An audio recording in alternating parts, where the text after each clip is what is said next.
की कन्या को अपने घर में ही रखे, अपने पास ही कन्या को रखने वाला सच्चा पिता नहीं हो सकता। उत्तम पिता वही है जो सुशील कन्या को किसी सत्पुरुष सत्पति को प्राप्त करके समर्पित कर दे।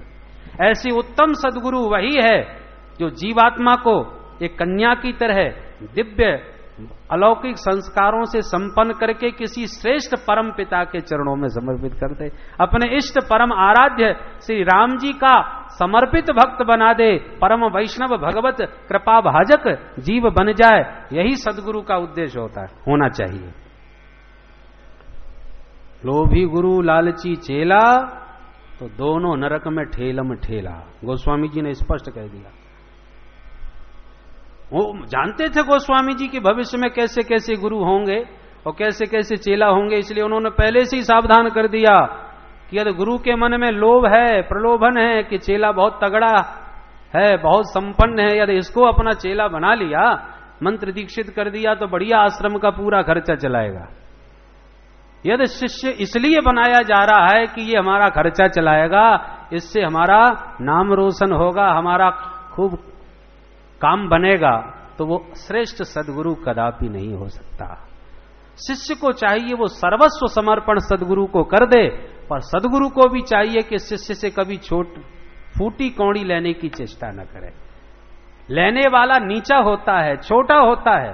भगवान को भी जब लेने के लिए जाना पड़ा बड़ी के दरवाजे, तो बामन बन के बौना बन के जाना पड़ा, क्योंकि मांगने वाला लेने वाला हमेशा छोटा होता है और गुरु का अर्थ होता है बड़ा। गुरु माने बड़ा और लघु माने छोटा। यदि आप शिष्य से कुछ लेना चाहते हैं, कुछ पाना चाहते हैं, तो आप लघु हो गए, गुरु नहीं रहे। गुरु हर प्रकार से बड़ा होता है।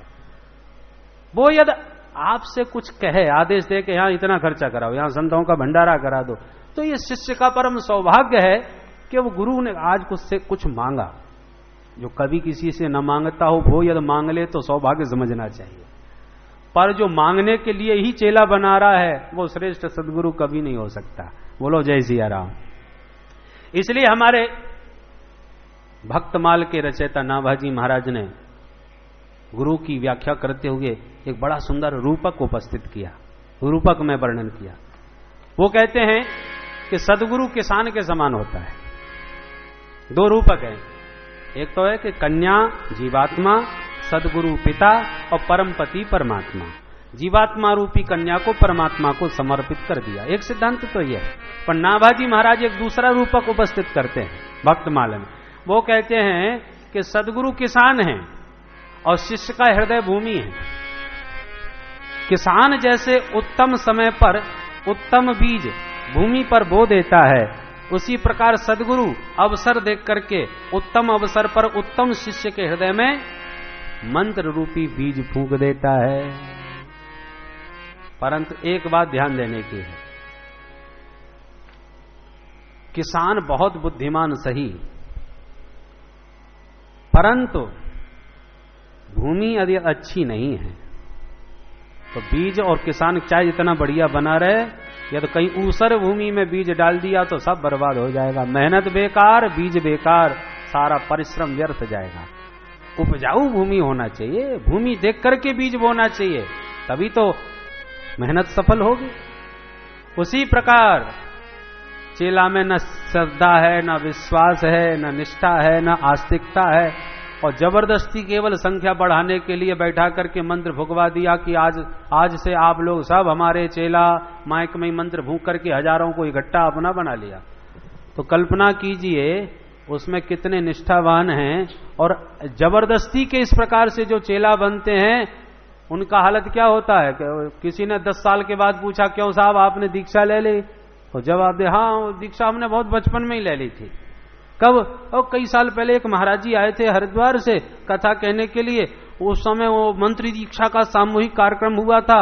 कई लोगों ने कहा कि तुम भी ले लो, बिना गुरु के कल्याण नहीं होता, सो हम भी बैठ गए। अब हमें कुछ मालूम तो था नहीं कि गुरु से क्या होता है, मंत्र से क्या होता है, वो सब ले रहे थे, सो हम भी बैठ गए। तब से हमने मान लिया कि हमारी दीक्षा हो गई। अच्छा वो तुम्हारी गुरुजी कौन थे?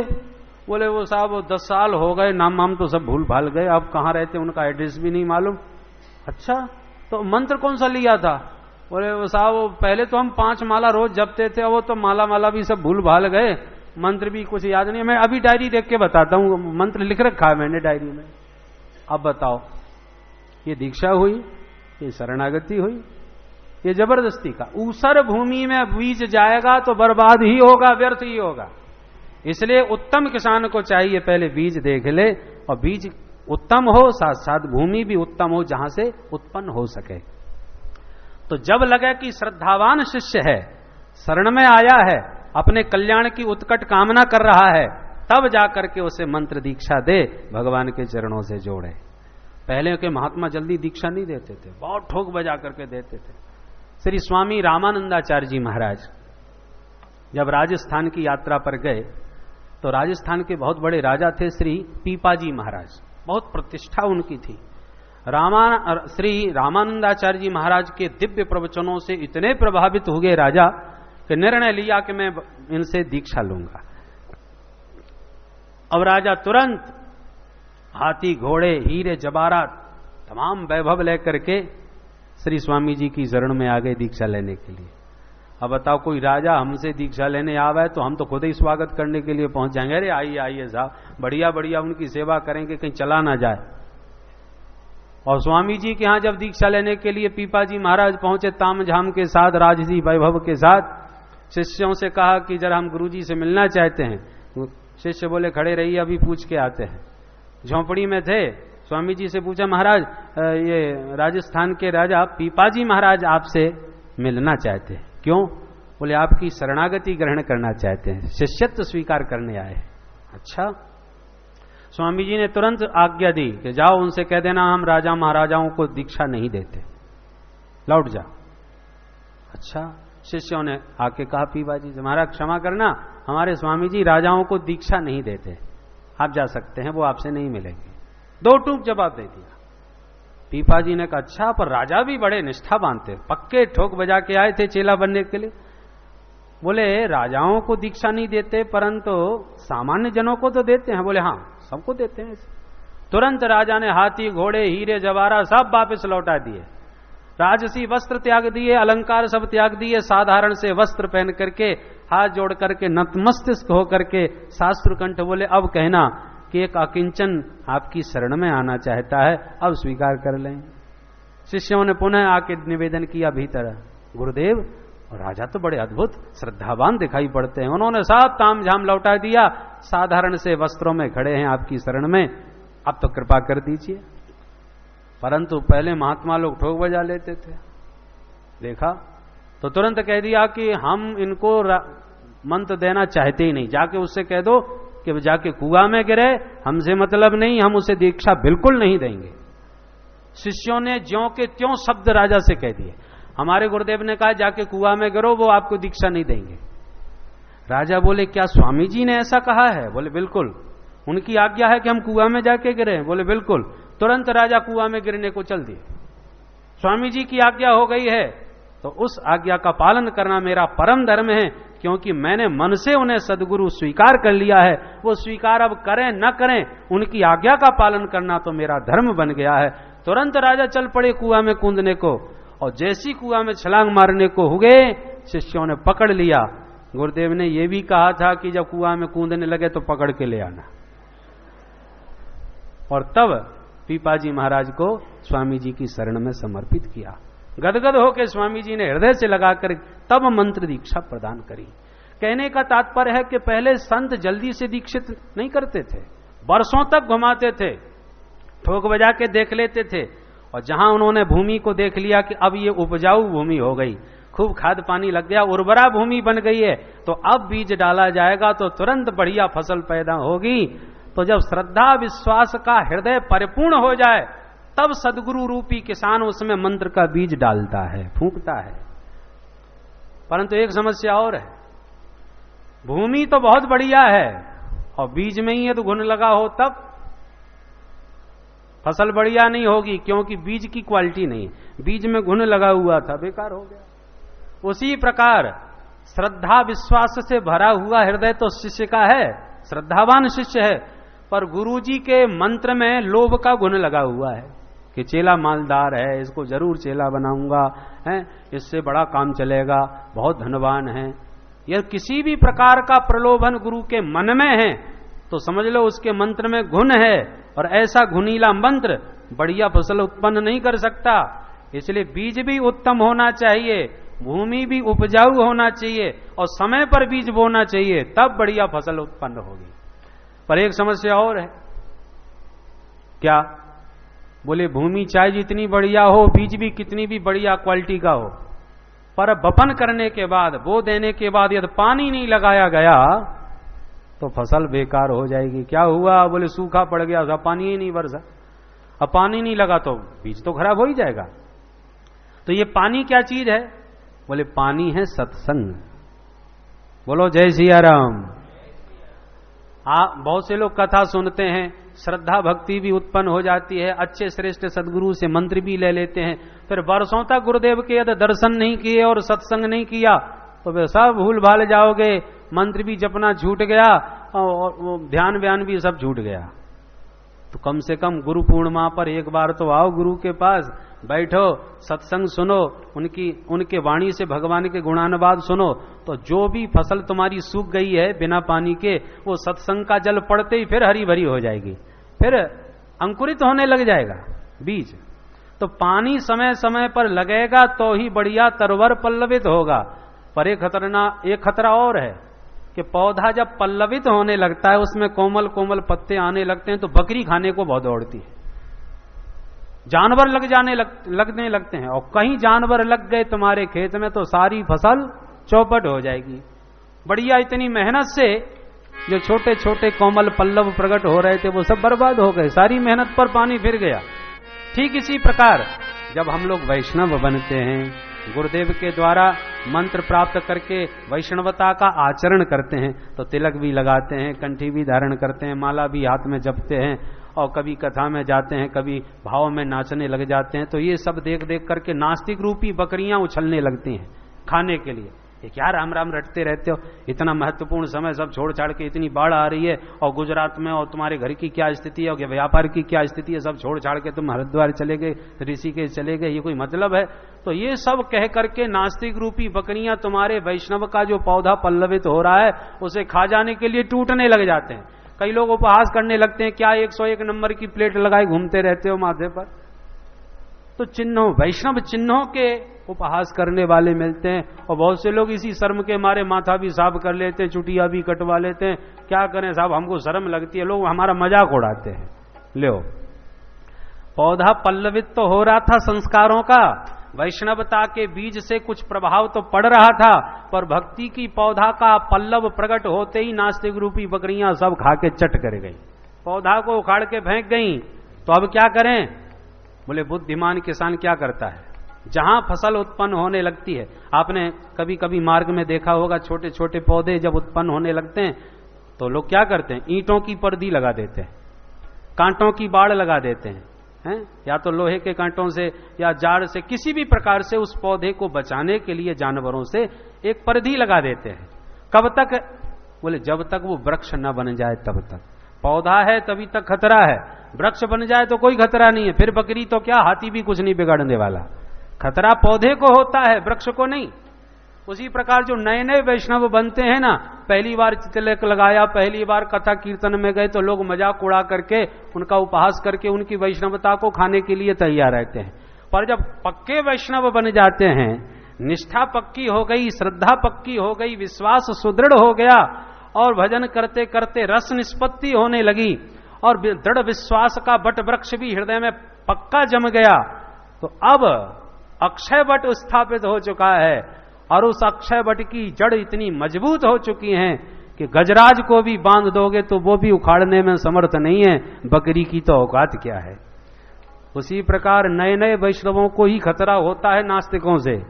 जो पक्के वैष्णव बन चुके हैं, निष्ठा जिनकी सुदृढ़ हो गई है, उनको सामान्य नास्तिकों की तो बात क्या, बड़े बड़े महात्मा भी विचलित करना चाहें तो नहीं कर सकते। पार्वती मां के हृदय में श्री भगवान शंकर के प्रति निष्ठा इतनी पक्की हो गई कि सप्तऋषियों ने भी खूब डिगाने की चेष्टा करी, परंतु पार्वती मां का विश्वास डिगा नहीं। क्योंकि अब वट वृक्ष विशाल हो गया है। तो हमारे नाभाजी महाराज कहते हैं भक्ति तरु पौधा, उनके शब्दों में श्रवण करें, जो अभी व्याख्या आप श्रवण कर रहे थे। यह मनमुखी व्याख्या नहीं, श्री नाभा गोस्वामी जी महाराज की व्याख्या है। भक्ति तरु पौधा ताहे विघ्न डर छेरी हु को, वारि दे विचार वारि सींचो सतसंग सो। अर्थात भक्ति का नव पौधा जो सदगुरु के द्वारा बीज बपन करके पल्लवित हो रहा है, इस वैष्णवता के पौधे की सुरक्षा करना काय से?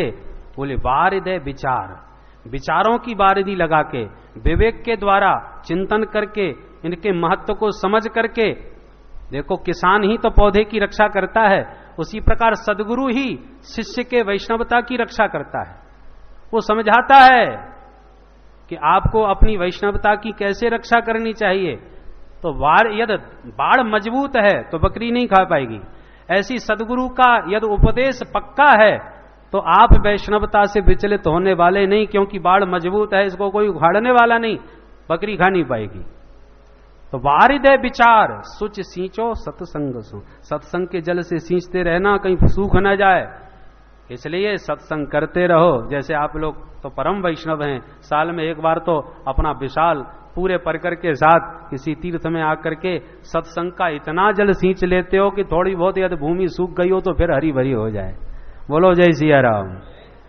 आवश्यक है, क्योंकि ये संतों के द्वारा, सदगुरु के द्वारा जो पौधा लगा है, अब आपका पौधा तो बट वृक्ष बन चुका है।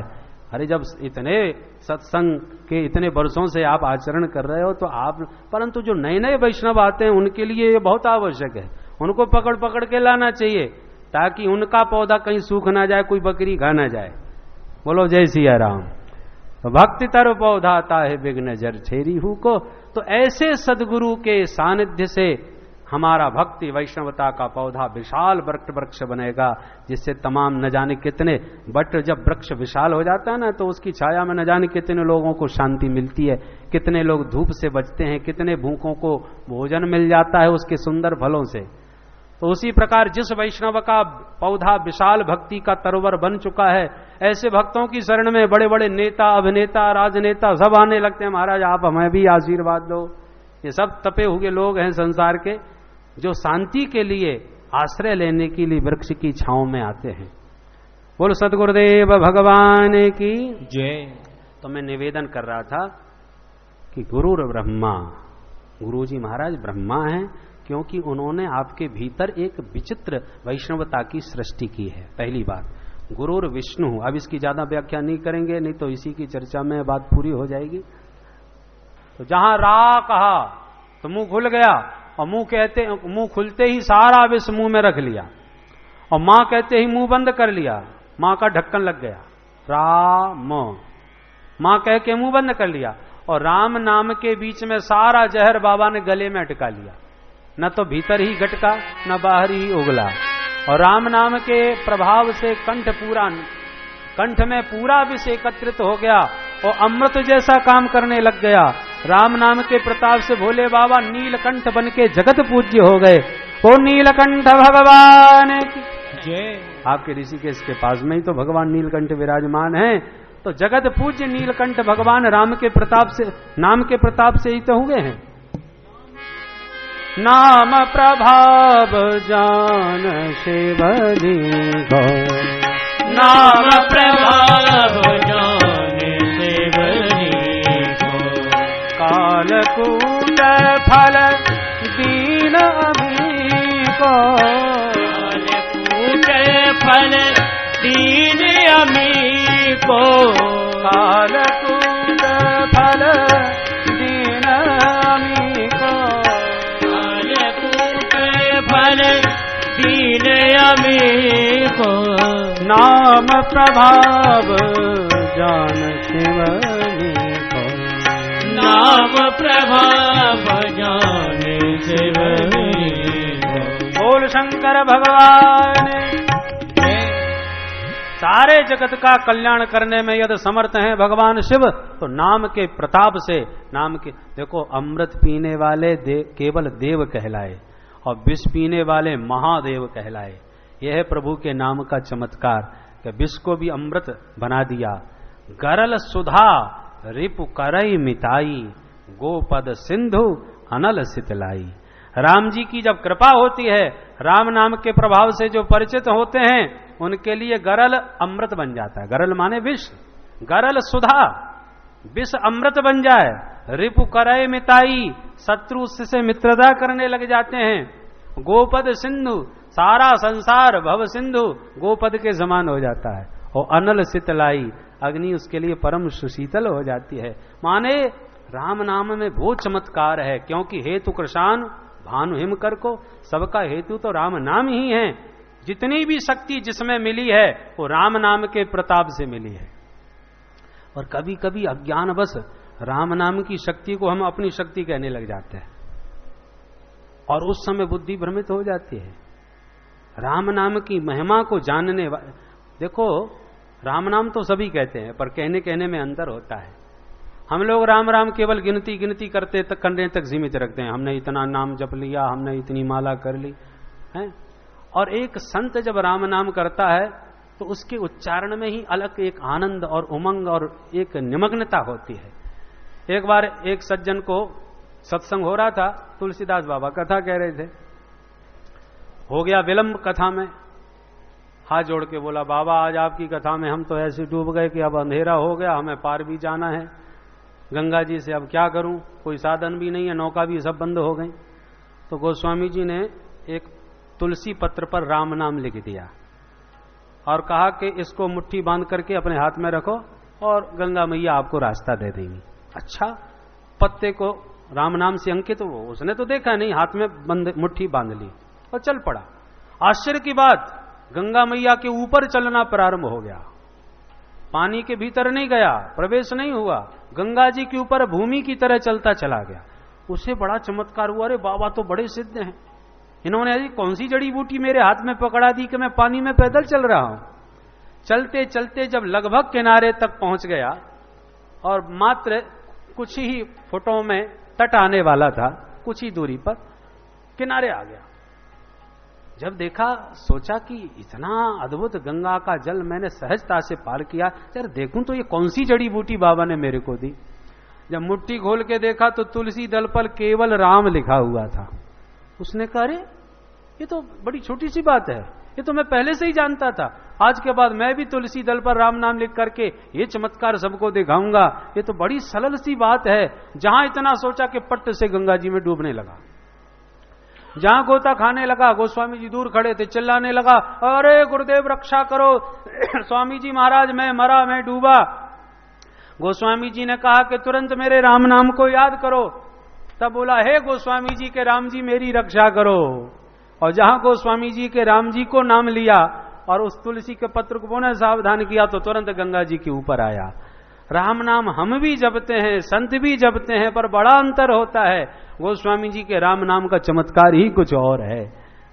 तो जिसने भी जगत में दिव्य शक्ति प्राप्त करी है वो राम नाम की कृपा से प्राप्त की है, चाहे वो गणपति जी हो, चाहे भोले बाबा हो, चाहे संसार की कोई भी शक्ति रही हो।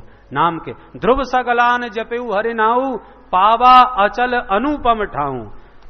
अपने सौतेली मां से पीड़ित होकर के ध्रुव जी तो गए थे दुखी होकर के वन में, पर नारद जी के जैसे सदगुरु से राम नाम मिल गया तो उस राम नाम ने श्री ध्रुव जी महाराज को कौन सी गति प्राप्त कर दी? वह ध्रुवलोक प्रदान कर दिया जहां तक सप्तऋषियों की भी गति नहीं होती, जबकि कोई श्रद्धा से नहीं जपा था। ध्रुव सगलानी, ग्लानी से भरे हुए थे, मेरी सौतेली मां ने मेरी बेइज्जती कर दी, मुझे अभागन का बेटा कह दिया, ये ग्लानी भरी हुई थी। पर ध्रुव सगलान जपेऊ हरि नाऊ, पावा अचल अनुपम ठाऊ। वह अचल पद भी प्राप्त कर ली। और तारे तो सब चलते फिरते रहते हैं, पर ये तो अचल हैं, ध्रुव हैं, स्थिर हैं। ये सब चमत्कार राम नाम के प्रभाव का ही है। मुक्त कंठ, गोस्वामी जी ने तो यहां तक कह दिया, भगवान से भी बड़ा भगवान का नाम है। कोवड़ छोट कहता अपराधु, हमें बड़ा छोटा कैसे कहूं, पर मैंने जहां तक चिंतन मंथन किया है, मुझे तो राम जी से भी अधिक राम जी का नाम प्रतीत होता है।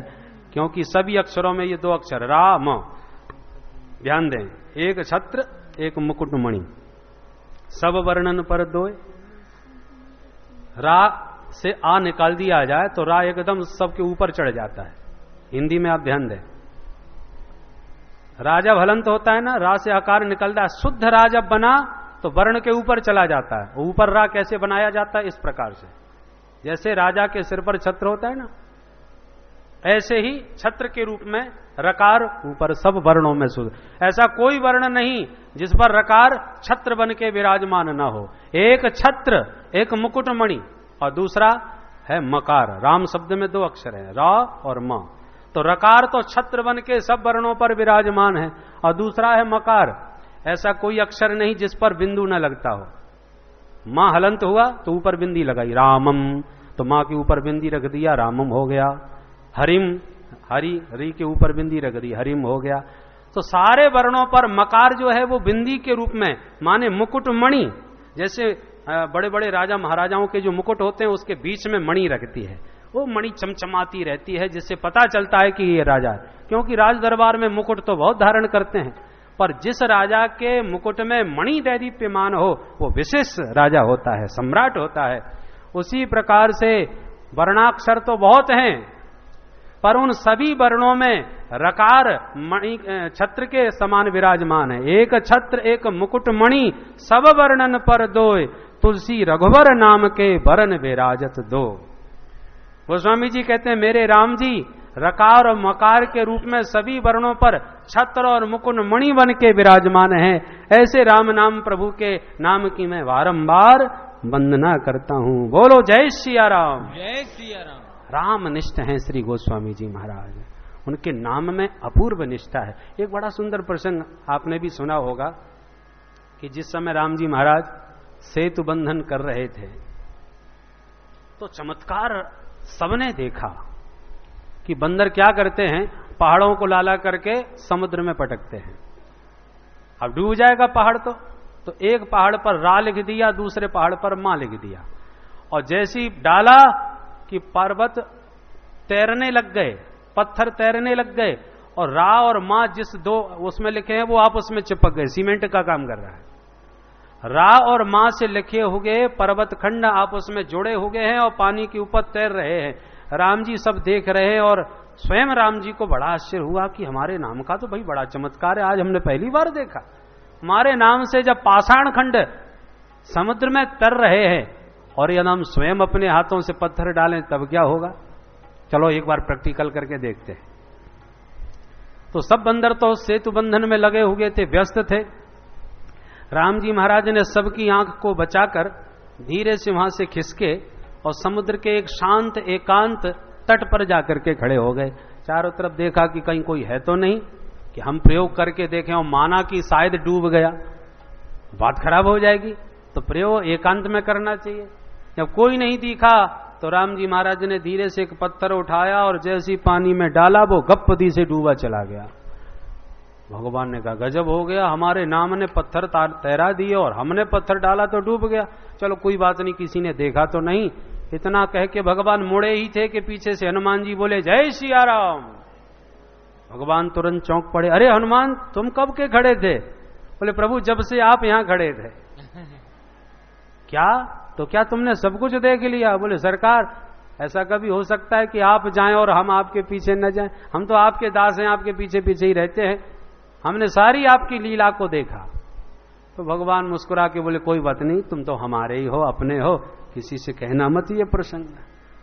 हनुमान जी मुस्कुराए, जमा करना सरकार, पहले तो मैं बंदर जाति का हूं, स्वभाव का नटखट और चंचल हूं, मेरे पेट में तो बात टिकने वाली नहीं है।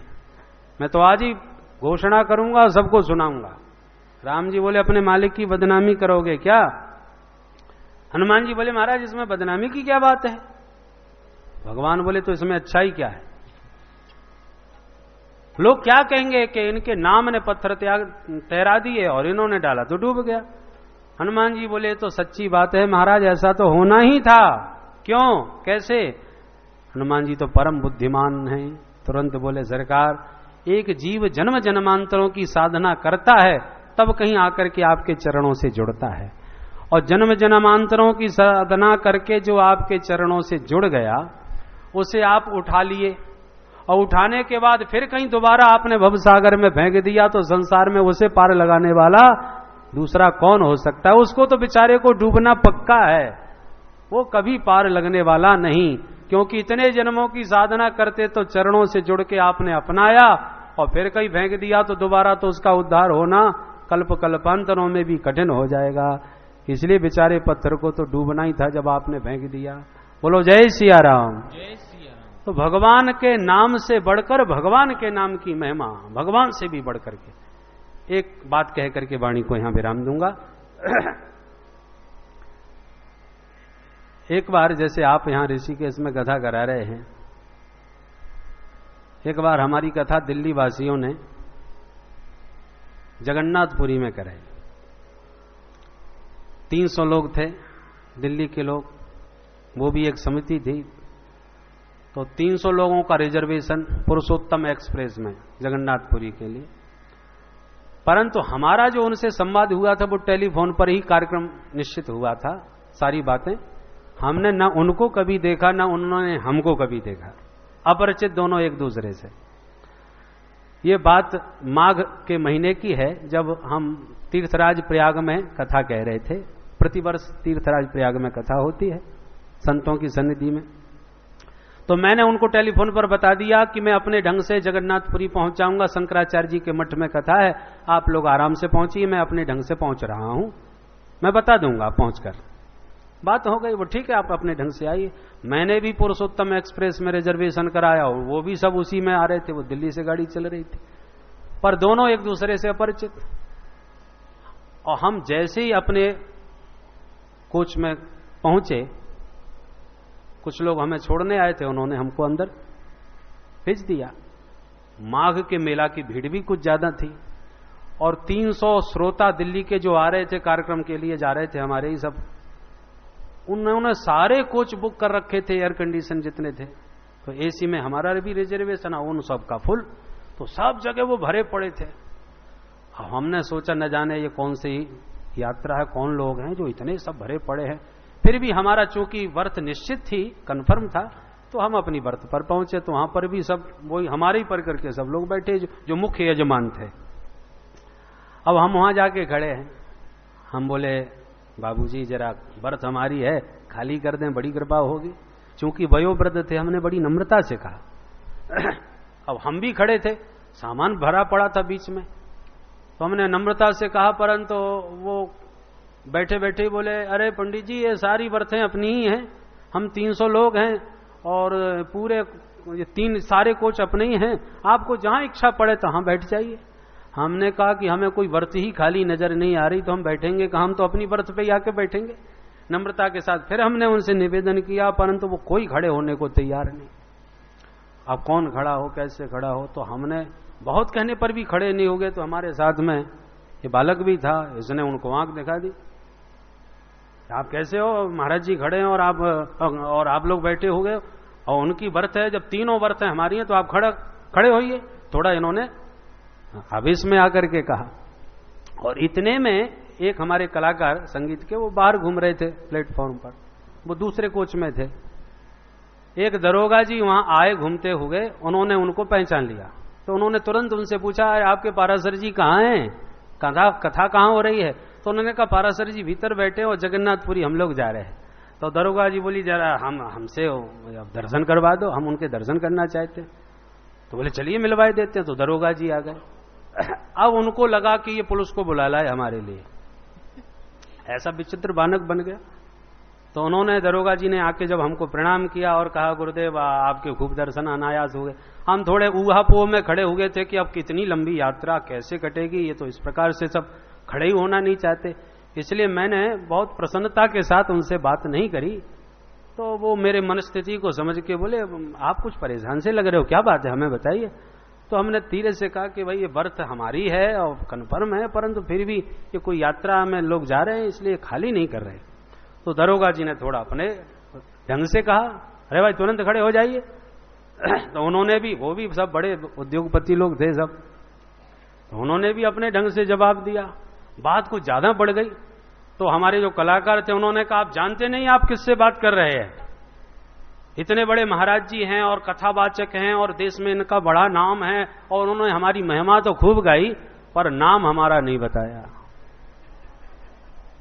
तो बात जहां की तहां बनी रही। तो उन्होंने भी आंख दिखाना चालू, तो हम भी कोई अरे गहरे नत्थू गहरे पचकन्नी नहीं है, हम लोग भी सब धर्म कर्म के लिए ही जा रहे हैं और हम भी वहां भागवत कराएंगे और इसके लिए सब भागवत प्रेमी वैष्णव लोग ही सब जा रहे हैं, तो सब मिलजुल के चलेंगे, पंडित जी भी हमारे साथ चले। और आप नहीं जानते, हम भी बहुत अच्छे वृंदावन के ही कथावाचक से कथा करवाएंगे, हमने भी उनका बहुत नाम सुना, हमारे कथावाचक को भी शायद आप जानते हो। तब उन्होंने बातों बातों में कहा कि आप शायद जानते हो, ये आपके पंडित जी कहाँ के हैं? तो बोले ये महाराज जी वृंदावन के हैं, बड़े प्रसिद्ध हैं वृंदावन में कथावाचकों के। तो बिना नाम के चर्चा होती रही और बात बढ़ती गई, और अंत में जब उन्होंने कहा तो हम भी जिस कथावाचक से कथा कराएंगे उनका भी बहुत नाम है, आपने सुना होगा डॉक्टर श्याम सुंदर पारासर। जब उन्होंने नाम लिया तब हम एकदम चौंके और हमारे वो परिकर एकदम चौंके। तब उन्होंने कहा रे यही तो श्याम सुंदर जी पारासर जी हैं। अरे हाँ याद आया, इन्हीं का तो फोटो लगा था कार्ड में। तब एकदम सब लोग खड़े हो गए, हमारे लिए सारी बर्तें खुल गई और एकदम पूरे सीट खाली हो गई। बड़े आराम से उन्होंने सामान जमाया और पूरे रास्ते खूब सेवा होती चली गई। बोलो जय सिया राम। हमने विचार किया कि हम पूरे आध घंटे से खड़े थे, हमको जगह नहीं मिली, और जहां हमारा नाम प्रकट हुआ तो एक क्षण में जगह खाली हो गई। ये जगह हमको नहीं मिली, हमारे नाम को मिली है। इसका मतलब सचमुच नामी से नाम बड़ा होता है। नाम हमारा ही है, पर जिस नामी का नाम है उस नामी को बेचारे खड़े ही रहना पड़ा, स्थान नहीं मिला, और नाम प्रकट हुआ तो तुरंत स्थान खाली मिल गया। ऐसे गोस्वामी जी कहते हैं कि राम जी का नाम राम जी से भी बढ़ के है, क्योंकि राम एक तापसितीय तारी, नाम कोटि खल कुमत निवारी। अरे राम जी ने तो एक अहिल्या का उद्धार किया, पर उनके मंगलमय नाम ने अनंत जड़मतियों का उद्धार किया, अनंत जीवों का उद्धार किया। कहो कहां लग नाम बढ़ाई, राम न सकहे नाम गुण गाई। स्वयं राम जी भी अपने नाम की महिमा अपने श्रीमुख से गाना चाहें तो वो भी उसका प्रतिपादन करने में पूर्ण समर्थ कभी नहीं हो सकते। ऐसा प्रभु का मंगलमय नाम है। आइए इसी मंगलमय नाम का आश्रय लेते हुए वाणी को विराम दें और कल मूल कथा का प्रसंग प्रारंभ करते हुए भरद्वाज याज्ञवल्क्य संवाद और माता सती का और पार्वती जी का भोले बाबा का सुंदर विवाह करेंगे। धूमधाम से भोले बाबा का विवाह कल की कथा में। गोस्वामी जी का सिद्धांत है कि जिसने भगवान शिव के चरित्र में रस प्राप्त नहीं किया वो राम रस का रसिक नहीं बन सकता। इसलिए पहले भोलेनाथ का चरित्र, उसके बाद में राम जी के महिमा का निरूपण किया गया। आइए नाम की महिमा सुनी है, प्रेम से नाम राम नाम संकीर्तन करेंगे, उसके बाद वाणी को विराम दें। राजा राम राम राम सीता राम राम राम, राजा राम राम राम सीता राम राम राम, राजा राम राम राम सीता राम राम राम, राजा राम राम राम सीता राम राम राम, राजा राम राम राम सीता राम राम राम, राजा राम राम राम सीता राम राम राम, राजा राम राम राम सीता राम राम राम, राजा राम राम राम सीता राम राम राम, राजा राम राम राम सीता राम राम राम, राजा राम राम राम सीता राम राम राम, राजा राम राम राम सीता राम राम राम, राजा राम राम राम सीता राम राम राम, राजा राम राम राम सीता राम राम राम, राजा राम राम राम सीता राम राम राम, राम सिया राम सिया राम सिया राम, मैं तो राम ही राम पुकारूं, राम सिया राम सिया राम सिया राम, मैं तो राम ही राम पुकारूं, जय जय राम सिया राम सिया राम सिया राम, मैं तो राम ही राम पुकारूं, राम सिया राम सिया राम सिया राम, मैं तो राम ही राम पुकारूं। ओ राम ने मोरी सुध लीनी, मैं राम ने मोरी सुध लीनी, मैं राम की बात निहारूं, राम सिया राम सिया राम सिया राम, मैं तो राम ही राम पुकारूं। राम सिया राम सिया राम सिया राम, मैं तो राम ही राम पुकारूं। ओ राम ने मोरी सुध लीनी, मैं राम ने मोरी सुध लीनी, मैं राम की बाट निहारूं। राम सिया राम सिया राम, मैं तो राम ही राम पुकारूं। राम सिया राम सिया राम सिया राम, मैं तो राम ही राम पुकारूं। राजा राम राम राम सीता राम राम राम, राजा राम राम राम सीता राम राम राम, राजा राम राम राम सीता राम राम राम, राजा राम राम राम सीता राम राम राम, राजा राम राम राम सीता राम राम राम, राजा राम राम राम सीता राम राम राम, राजा राम राम राम सीता राम राम राम, राजा राम राम राम सीता राम राम राम, राजा राम राम राम सीता राम राम राम, राजा राम राम राम सीता राम राम राम, राजा राम राम राम सीता राम राम राम, राजा राम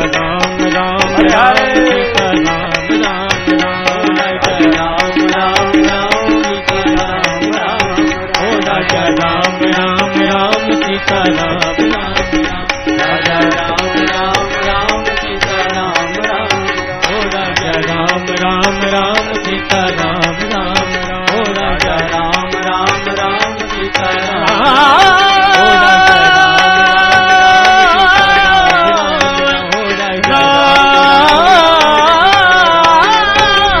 सीता राम राम, ओ राजा राम राम राम सीता राम, ओ राजा राम राम राम सीता राम राम राम, राजा राम राम राम सीता राम राम, सीता राम राम राम सीता राम राम राम, ओ सीता राम राम राम सीता राम राम राम, सीता राम राम राम सीता राम राम राम। बोलो अयोध्या धाम की जय, श्री राघवेंद्र सरकार की जय, श्री सद्गुरुदेव भगवान की जय, श्री गंगा मैया की जय। जय जय सीताराम।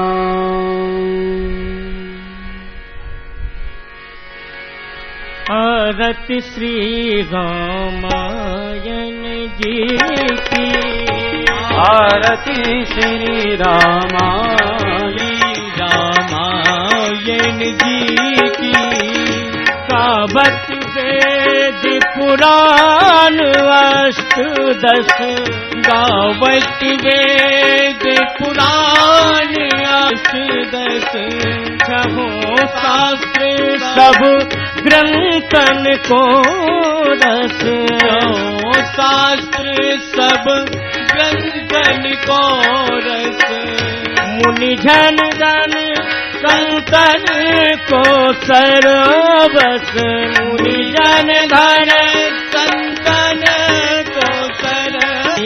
आरती श्री रामायण जी की, कावत संतति शंभु भवानी, कावत संतत शंभु भवानी, अरुभट संभव मुनि विज्ञानी, अरुभट संभव मुनि विज्ञानी, व्यास आदि कवि बर्ज बखानी, व्यास आदि कवि बर्ज बखानी, काग भुसुंडी गरुड़ के ही की, काग भुसुंडी गरुड़ के ही की, आरती रे रामायण जी की,